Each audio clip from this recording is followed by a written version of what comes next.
Hi guys, आपका कोई YouTube channel है जो कि मोनेटाइज हो चुका है ऑलरेडी और उसके साथ जो एडसेंस अकाउंट लिंक हो चुका है वो किसी और का एडसेंस अकाउंट है और अब आप चाहते हैं कि आप अपना एडसेंस अकाउंट लिंक करें, या फिर आप चाहते हैं कि आप अपना एडसेंस अकाउंट डिसलिंक कर दें और किसी दूसरे शख्स का एडसेंस अकाउंट उसके साथ लिंक कर लें, और आपके माइंड में ये क्वेश्चन आ रहा है कि क्या एडसेंस अकाउंट चेंज करने से आपके चैनल को कुछ हो तो नहीं जाएगा, क्या आपका चैनल मोनेटाइज का मोनेटाइज ही रहेगा।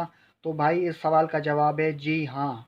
आप अपने यूट्यूब चैनल का एड्स अकाउंट चेंज कर सकते हैं। मैं प्रैक्टिकली करके दिखाऊंगा गाइस। उससे पहले आपको एक अहम बात बता दूं कि अगर आप अपने यूट्यूब चैनल के साथ कोई दूसरा एड्स अकाउंट लिंक करेंगे जो कि ऑलरेडी बना हुआ है, तो उस चैनल को कुछ भी नहीं होगा, वो उसी वक्त मोनेटाइज ही रहेगा।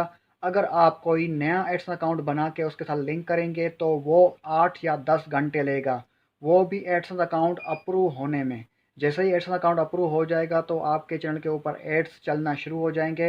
इस तरह आपका चैनल मोनेटाइज का मोनेटाइज रहेगा। ये तो गारंटी है कि भाई मोनेटाइज का मोनेटाइज ही रहेगा। पर अगर एड्स अकाउंट न्यू बना के लिंक करेंगे तो वो अप्रूव होने में जो घंटे लेता है, 8 या 10 घंटे, वो ही लगेगा, बस और कुछ नहीं है।